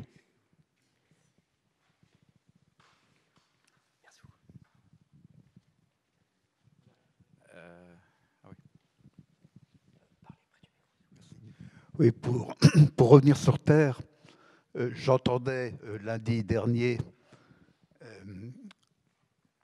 Luc Ferry dire qu'il avait soumis à ChatGPT un test de QI et que la machine avait affiché 160. Ce qui, sauf erreur de ma part, doit friser le génie. Que faut-il en penser ? Écoutez, juste avant de vous répondre, je vais vous raconter une autre anecdote pour que vous voyez à quel point M. Ferry fait une erreur qui n'est pas unique. Vous savez, il y a aujourd'hui des professeurs dans nos lycées, dans nos universités qui reçoivent de la part des étudiants des mémoires, des dissertations écrites par ChatGPT. Je pense que vous avez tous parlé en famille de ce genre de situation, non ? Avec les jeunes dans vos familles. Et bah, un professeur, qu'est-ce qu'il peut faire ? Il essaie de voir les petits indices. Est-ce que c'est la machine qui a écrit ça ou un être humain ? Comment est-ce que je peux le savoir ? La réponse courte, c'est que c'est improuvable, pour l'instant en tout cas. Bon, je peux vous parler plus de ce problème, mais si je vous raconte cette histoire, c'est pour dire, il y a quelques cas en France, mais pas qu'en France, aussi aux États-Unis, des professeurs qui se sont dit, oh là là, mais je reçois ce texte et je ne sais pas ce qu'il a écrit. Est-ce que c'est la machine ou pas? Est-ce que c'est ChatGPT qui a écrit? Mais je vais lui demander. Allez, je vais aller sur ChatGPT. Cher ChatGPT, est-ce que tu as écrit ça, s'il te plaît? Vous voyez que ça ne marche pas? D'accord? Ça n'est pas un individu avec une mémoire, une honnêteté de parole. D'accord? C'est une machine qui calcule des 0 et des 1. La réponse est statistique. Hein? Et donc, quand M. Ferry dit « j'ai demandé à ChatGPT », d'accord, c'est la même histoire, parce que derrière ChatGPT, il y a le modèle 4O en accès libre, il y a en accès payant le modèle O1, il y a le modèle O3 qui va arriver en février, il y a aussi d'autres modèles de l'IA, hein. Il y a les modèles Gemini 2 de Google, il y a, donc, non, il n'y a pas derrière un individu qui vous parle. Il y a plusieurs modèles et ça dépend des prompts énormément. La manière dont vous posez la question va changer la réponse. Si vous posez la question la deuxième fois, ce sera très probablement pas la même réponse, etc. etc. Donc, projeter des qualités comme ça psychologiques sur un modèle, je n'irai pas jusque-là. Donc, ce qu'il faut faire, c'est, comme disent tous les ingénieurs aujourd'hui, faire des benchmarks. Bon, les jeux d'essais standardisés pour parler français, mais personne ne parle français. Des benchmarks, qu'est-ce que cela veut dire? Ça veut dire que vous prenez les problèmes des Olympiades internationales des mathématiques, vous prenez votre meilleur modèle, et ce ne sera pas GPT-4. Hein. GPT-4 n'est absolument pas capable de résoudre ça, d'accord? Et vous prenez le meilleur modèle, je veux dire O3 Pro par exemple, et bah hop, ça part. Donc oui, le modèle va résoudre les problèmes des Olympiades de maths. Mais vous prenez GPT-4 en version gratuite, accessible à tous, et ça ne va pas du tout marcher. Donc tout dépend du modèle, de la manière aussi de l'interroger. Il n'y a pas derrière l'IA qui a le QI 160. Vous changez de modèle, ce n'est pas pareil. Vous changez de la manière de l'interroger, ce n'est pas pareil. D'accord? Donc ce qui nous intéresse, bien sûr, c'est où en sont les meilleurs de ces modèles. Hein? Et la réponse, c'est que les meilleurs de ces modèles sont au-delà de 160. Donc avec O3, vous êtes à 180 facilement, voire même plus.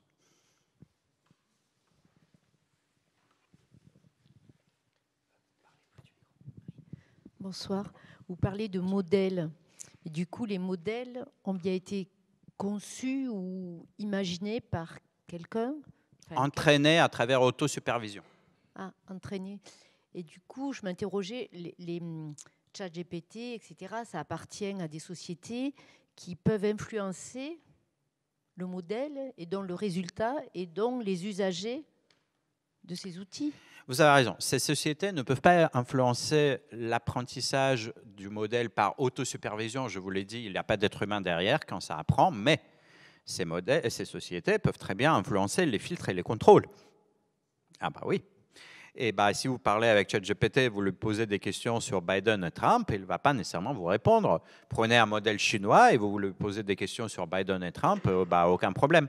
Parce que les filtres et les contrôles servent à quoi? Bah, servent à rapprocher un peu ce modèle du monde humain et des règles qui sont les nôtres. Et bah, les sociétés californiennes ne veulent pas que leur modèle soit politiquement incorrect et raconte des choses qui ne passent pas aux États-Unis, tandis que les modèles chinois ne vont pas vous raconter des choses sur le Parti communiste chinois. Et bah, chaque société fait ses propres filtres et contrôles. Et, pas seulement, et bien sûr qu'il y a des biais dedans, bah, aucun doute.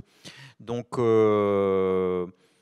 la géopolitique de ces modèles et la question aussi de l'accès des Européens au modèle américain essentiellement, et donc le manque de souveraineté numérique qui est flagrant en Europe, et, bah, il fait partie de votre interrogation.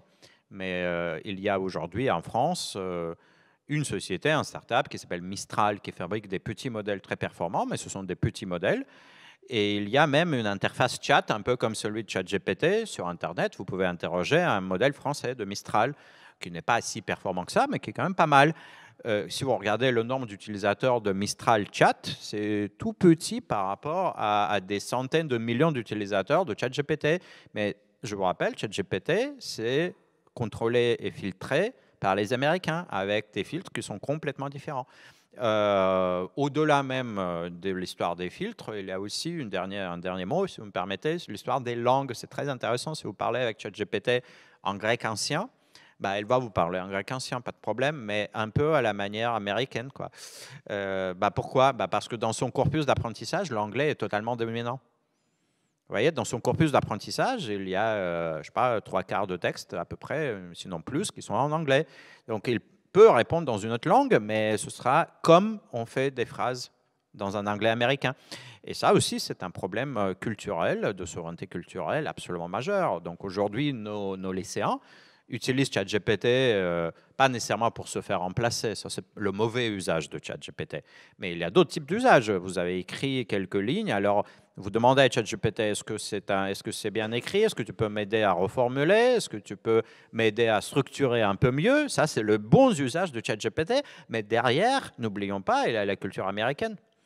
Donc là, il y a aussi tous ces aspects de souveraineté qui ne sont pas du tout faciles pour les Européens parce que nous avons, déjà en France, nous avons au moins un fabricant de modèles qui s'appelle Mistral. Et en Europe, c'est le seul. Même en Allemagne, il n'y a pas de modèle allemand. Donc, il y a vraiment un problème très sérieux de souveraineté numérique en Europe. Donc, nous sommes les premiers au monde à faire des lois, vous avez compris. Nous avons vraiment le leadership mondial dans la réglementation de l'IA, il n'y a aucun doute là-dessus, mais nous n'avons pas malheureusement le leadership dans la fabrication de modèles.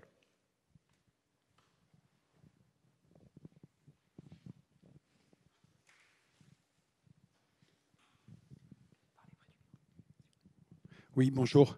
Je ne connais pas bien l'IA, donc je voudrais juste reformuler ce que j'ai compris.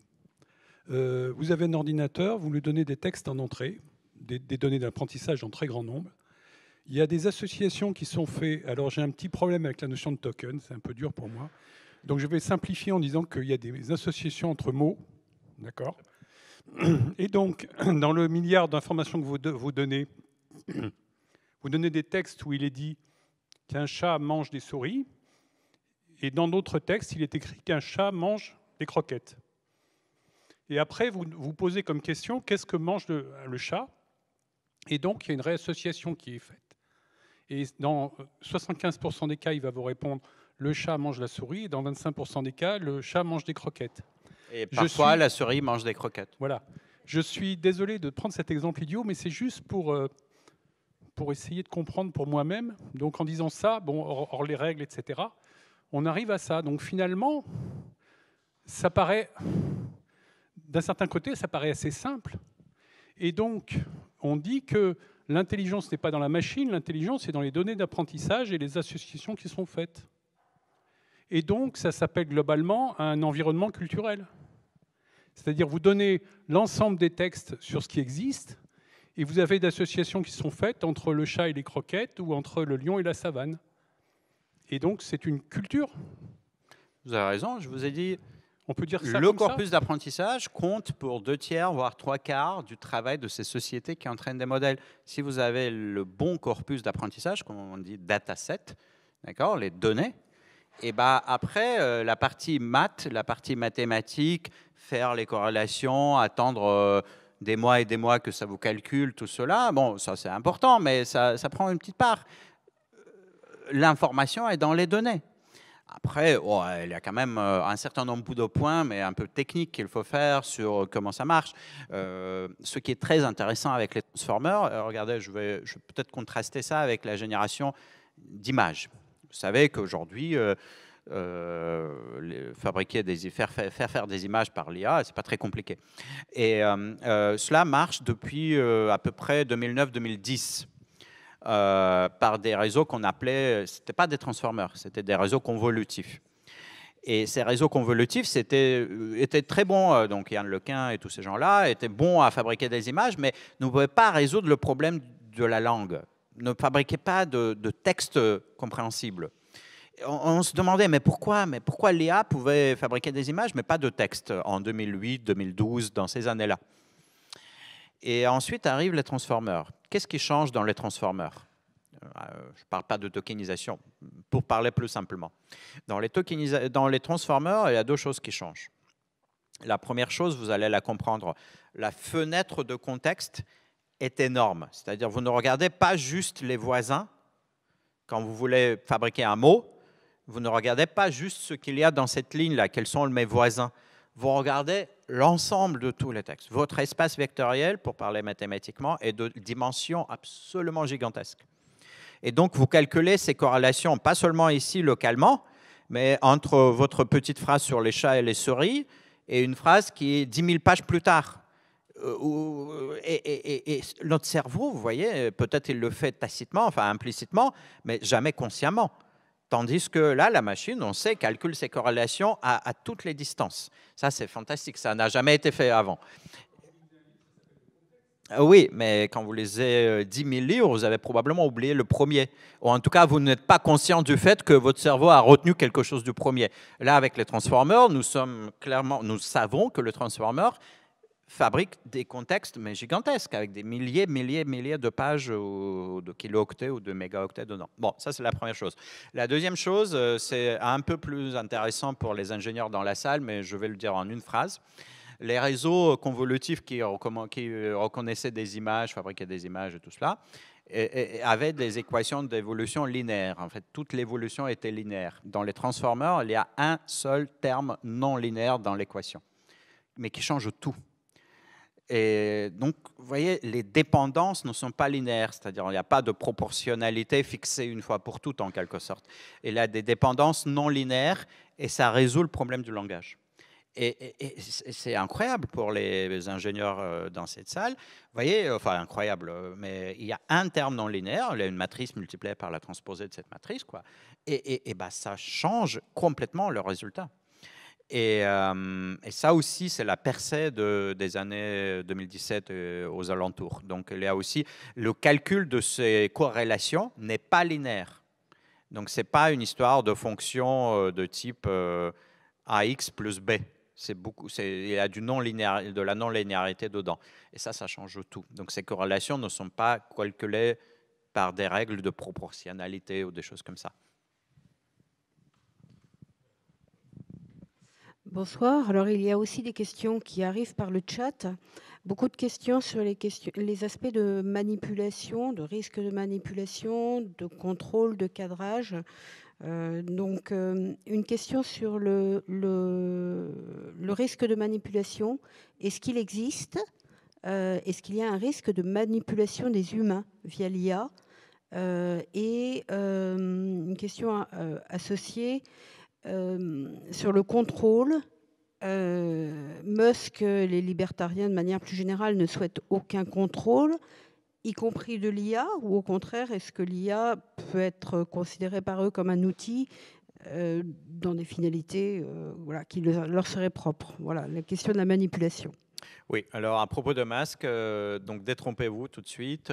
Musk a écrit une lettre, c'était il y a 2 ans je crois, en demandant des moratoires sur l'IA générative. Bon, ça se discute parce qu'après il a fabriqué des modèles lui-même dans sa société. Mais il y a une chose intéressante dans cette position assez contradictoire de Musk, c'est qu'il a bien reconnu le problème de la vitesse, l'existence du problème de la vitesse. Si ça va très très vite, eh ben, ça commence à changer nos vies tellement vite qu'on n'a pas du tout de temps de prendre de recul, de mettre des contraintes et des limites. Et Musk a complètement raison qu'il y a un problème de la vitesse. Et d'ailleurs, aujourd'hui, et c'est assez incroyable, mais c'est vrai, les grands fabricants de ces modèles, malgré toute la pression du marché, malgré toute la concurrence acharnée, ne mettent pas tout de suite leur modèle en libre accès. Et prennent leur temps de faire des tests aux adversaires. Mais pourquoi? Parce que derrière, il y a l'argument de la réputation.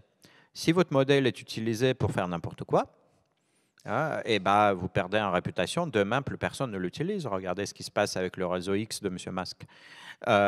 Et avec ces modèles, les fabricants ont très très peur de perdre en réputation. Donc ça, c'est arrivé à Facebook nombre de fois. Leurs modèles ont été utilisés pour fabriquer des fake news, faire des choses comme ça. Donc, bon, je dois quand même dire que ça n'est pas juste une histoire du marché libre et acharné.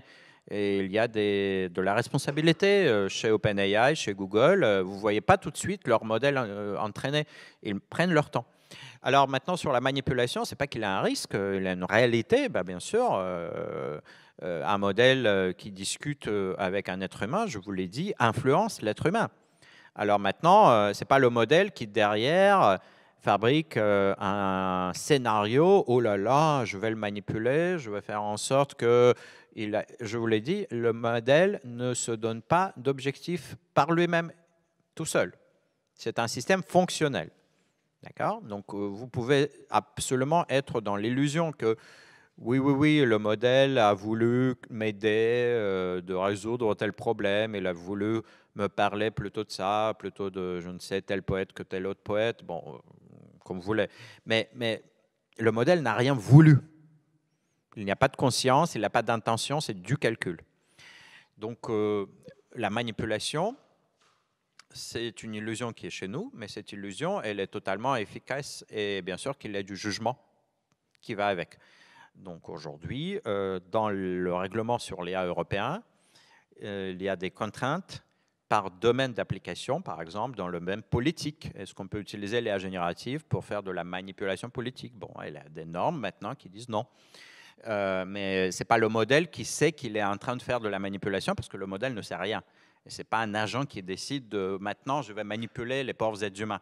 C'est pour ça que l'histoire des guerres des machines contre les êtres humains, vous voyez, c'est de la belle fiction, parce que les machines ne sont pas des agents qui se donnent des objectifs. Alors maintenant, dernier mot sur la manipulation.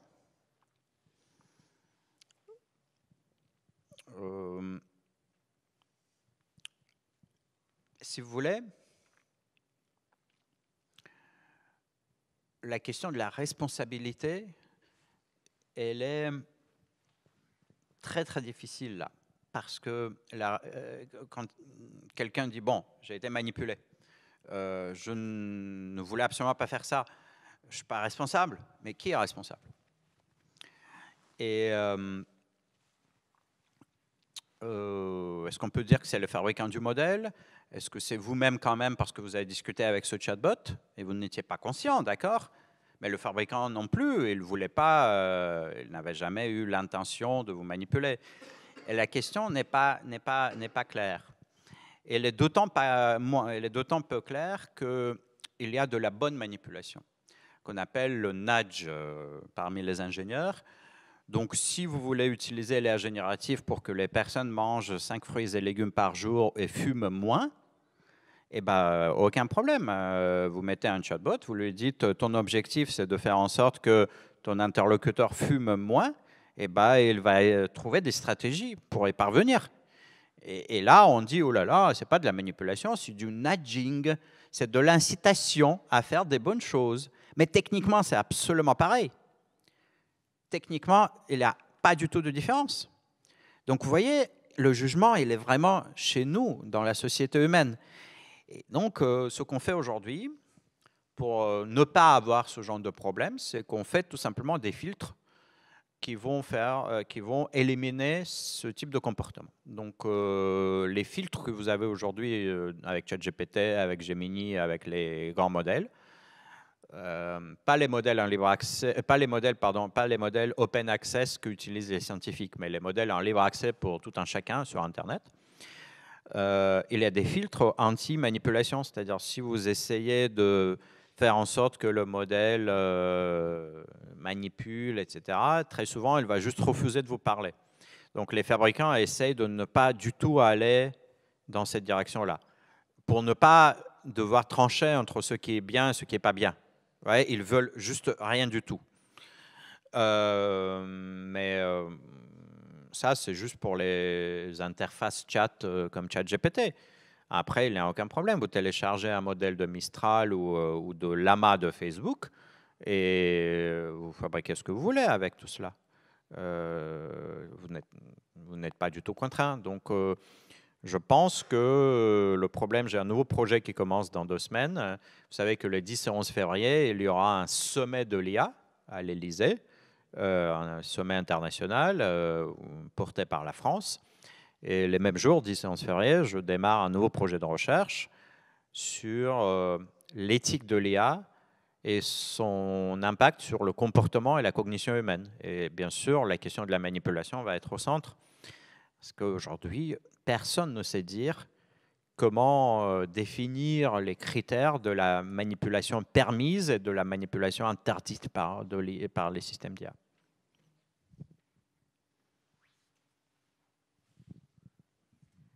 D'autres questions sur le chat. Une question sur le cadrage des données fournies en apprentissage. Donc, au début de l'IA, il y a eu un certain nombre de constats hein, sur, par exemple, fréquence de propos nazis, etc., qui ressortaient bien sûr après traitement par le système. Donc, qu'est-ce qu'il y a eu comme disposition de cadrage? Qu'est-ce qu'il peut y avoir comme disposition de cadrage des données fournies en apprentissage? Oui, donc le mot, c'est filtre et contrôle ou alignement, pas tellement cadrage, c'est ce que je vous ai raconté. Vous essayez aujourd'hui avec de faire en sorte qu'il vous sorte des propos, je ne sais, nazis ou autres propos immondes, et ben vous n'allez pas y parvenir, je vous assure. C'est pratiquement impossible de contourner ces filtres. C'est pas totalement impossible à 100%, mais en pratique, c'est juste très, très difficile. Comment cela se fait? Alors, il y a des techniques. Il y a une technique qui s'appelle l'apprentissage par renforcement avec du feedback humain. Il y a une autre technique qui s'appelle l'apprentissage par renforcement avec du feedback AI, de l'IA. Mais en gros, pour ramener un modèle un peu plus près du monde humain, avec nos règles à nous, eh ben, il faut des êtres humains. Le modèle ne sait pas ce que c'est le monde humain, d'accord? Il connaît seulement son dataset, seulement son corpus d'apprentissage. Donc, vous avez alors des annotateurs, des superviseurs de données à qui on soumet des questions. Voilà deux sorties d'un modèle. Elle a répondu de deux manières à la question, laquelle vous plaît ou laquelle vous paraît inacceptable, inadmissible. Et donc, les grands fabricants des modèles embauchent comme cela des milliers de personnes en Asie, en Afrique, qui font juste du tri entre les bonnes réponses et les mauvaises réponses. Ensuite, vous prenez ce dataset, ce corpus de réponses sélectionnés par les êtres humains, et évidemment qui suivent les instructions du fabricant, hein, d'où les biais, bien sûr. Et vous faites ce qu'on appelle l'apprentissage par renforcement sur ce corpus-là, et votre modèle, petit à petit, va apprendre à ne pas faire de bêtises, pour ainsi dire, ou à suivre les patterns de comportement humain appris par cette voie-là, ainsi. Et ça marche, encore une fois, pas à 100%, parce qu'on peut prouver qu'il n'y a pas de théorème qui vous dirait que dans 100% des cas, vous êtes protégé. Non, non, le 100% n'existe pas. Mais la probabilité est tellement petite de tomber sur un cas exceptionnel où le modèle va vous sortir du texte toxique que dans la vraie vie, avec ces modèles-là, le texte toxique est pratiquement inexistant. Mais encore une fois, vous avez d'autres modèles, vous avez des petits modèles, il y a des milliers de modèles qui circulent sur Internet aujourd'hui. Il n'y a pas que ChatGPT, Gemini, etc. Et là, il y a tout un tas de modèles qui ne sont pas alignés et qui vous permettent de fabriquer plein de choses. Donc, pour terminer avec un exemple, essayez ChatGPT, mettez une photo dans ChatGPT qui a des visages humains. Il va vous dire non, non, non, je ne vais pas travailler avec cette photo-là. Parce que dans ChatGPT accessible à tous, il a un filtre qui dit qu'il ne faut rien faire avec les visages humains. C'est juste, voilà, parce que c'est trop dangereux, trop risqué de travailler avec les visages humains. On ne va rien faire avec les visages humains. Vous y mettez une photo de famille avec les visages humains, la réponse, je ne vais rien faire.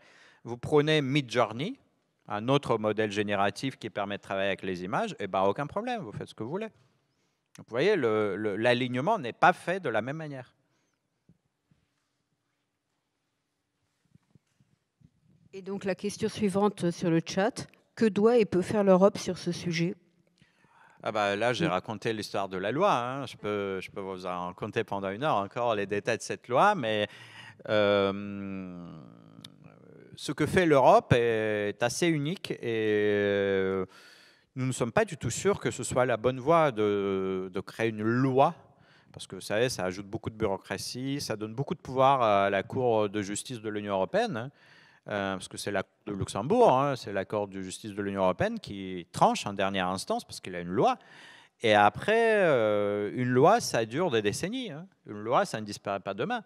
Vous ne pouvez pas l'annuler demain. Et les modèles, je vous l'ai dit, évoluent tous les 6 mois. Mais très honnêtement, les modèles d'il y a 6 mois, aujourd'hui, sont obsolètes. Aujourd'hui, on a de nouveaux modèles. Tous les 6 mois, ça change.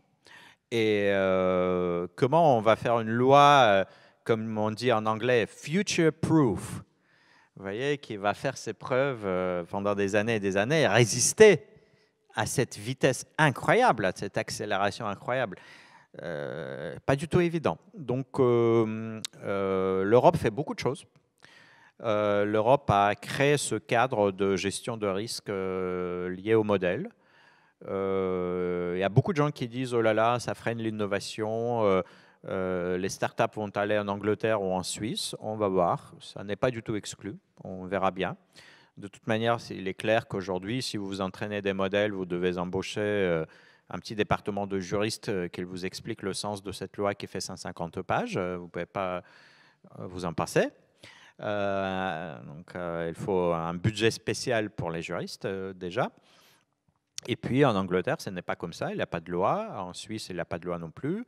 Donc aussi, pour notre compétitivité, on va voir ce qui va se passer. Mais je vous assure que là, l'Europe fait des choses assez fortement, bon, assez fort, et les conséquences, pour l'instant, sont difficiles à prévoir. On verra. J'ai une question beaucoup plus basique. Supposons que vous demandez à ChatGPT la hauteur de l'Himalaya, qu'une fois il vous répond 8744 mètres et une autre fois 8743. C'est admissible parce que l'altitude peut varier en fonction de la saison, de la hauteur de la neige, etc. Supposons qu'une fois il vous répond 6000 mètres. C'est quelque chose de tout à fait faux. J'ai deux questions. Est-ce que le bug, alors j'appelle ça un bug. Hein. L'hallucination, cela s'appelle. Hallucination. Est-ce que cette hallucination est reproductible? Et est-ce que vous avez le pointeur inverse sur la donnée d'apprentissage qui vous permet de remonter à l'erreur qui a été faite dans les données d'apprentissage? D'accord, donc pas de traçabilité, c'est beaucoup trop complexe, donc aucune idée d'où cela vient.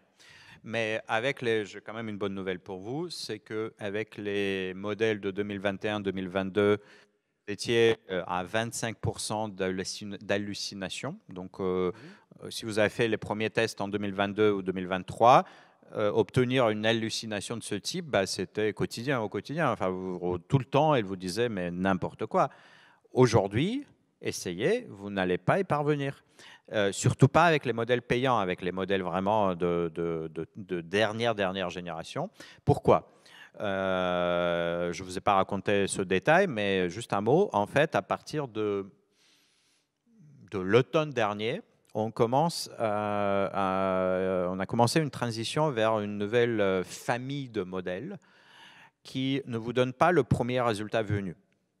Vous voyez, vous posez une question, hop, le résultat est tout de suite là. Vous posez une question à GPT-4, par exemple, dans la version gratuite, et ça vous répond tout de suite. C'est génial, hein, tout de suite, hop, le résultat est là. Et parfois, il est faux. Mais il était beaucoup plus souvent faux, d'ailleurs, il y a 2 ans qu'aujourd'hui. Mais les nouvelles familles de modèles, comme O1 de OpenAI, donc dans la version payante, comme Gemini 2 de Google, malheureusement aussi payant, donc je ne suis pas payé par ces sociétés-là pour vous raconter ça, mais font comment?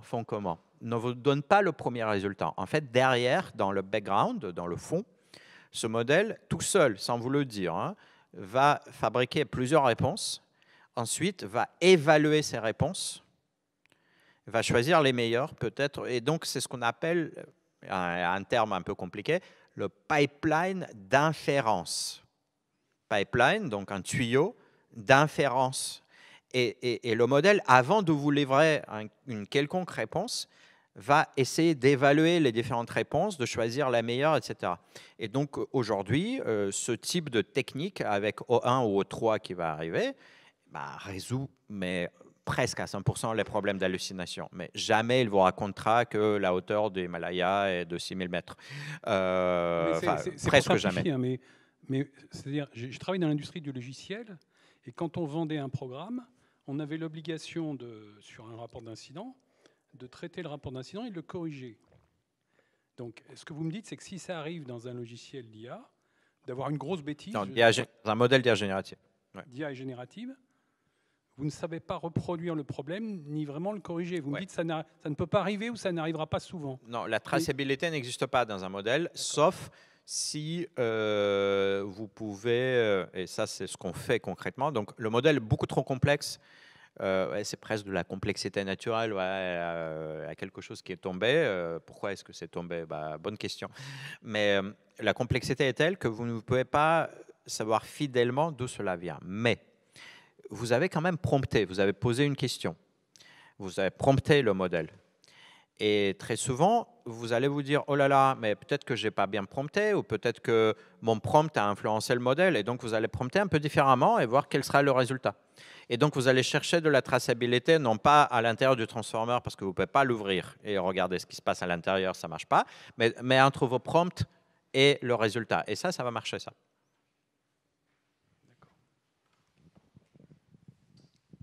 Il y a les livres aussi, si ça vous intéresse. Ouais.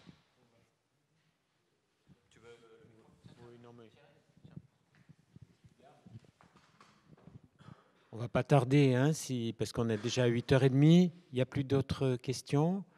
Juste une question, mais si tu peux répondre, évidemment, relativement court, parce qu'après, en effet, bien que cette question soit immense, c'est juste pour un petit fioretti final. Dans ton livre, tu reprends la question entre Pilate et Jésus. Qu'est-ce que la vérité? Jésus ne répond pas. Et la machine d'aujourd'hui, qu'est-ce qu'elle répond?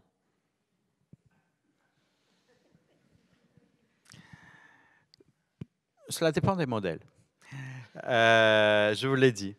Mais les modèles un peu bêtes comme GPT-4 vont te donner une réponse sans intérêt. Mais les modèles avancés, je pense, vont saisir ton ironie et tout le contexte que tu mets derrière et vont peut-être pas répondre.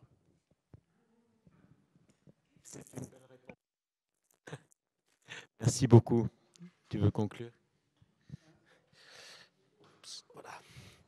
Voilà, nous arrivons à la fin de cette conférence. Merci beaucoup. Je ne suis pas sûr d'avoir absolument tout compris, mais il y a un truc que je crois avoir compris, c'est que la machine, en fait, peut être un bon médiateur de la relation à soi-même, finalement. Et vous savez, que vous ayez tout compris ou pas, peu importe, essayez, jouer avec ChatGPT, c'est ça qui compte. Votre propre expérience personnelle, c'est ça qui compte. Merci.